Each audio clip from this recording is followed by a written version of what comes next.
The ANC has set down the date for a disciplinary hearing against former President Jacob Zuma. The hearing comes after Zuma declared his support for the eNCA party. Zuma says he remains a member of the ANC, but the party's Disciplinary Committee has now set down the matter for next week, Tuesday. The ANC says Zuma has contravened a number of its rules, including collaborating with another party.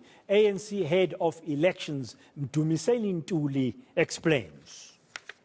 Look, I may not be conversant with the actual details of what is happening as we engage in the campaign, but the principled position adopted by the National Executive Committee was that we needed to impose charges on Mr. Zuma on the basis that, despite the fact that he has taken a decision to associate himself with another organization, but he kept on sustaining a very strange narrative and a message that he remains a member of the ANC, primarily because the ANC at the time had not acted against his conduct.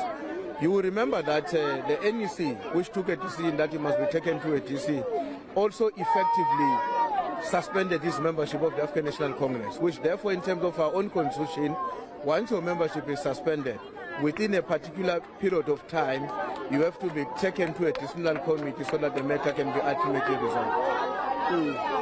So, in essence, are you looking to expel former President Zuma from the ANC?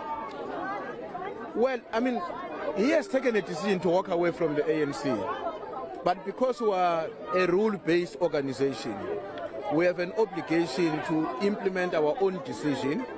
In this case, whereby we have to call him before the Disciplinary Committee of the ANC and explain his behavior and the conduct, which is obviously inconsistent with not just the value system of the African National Congress, but equally the provisions of the ANC constitution.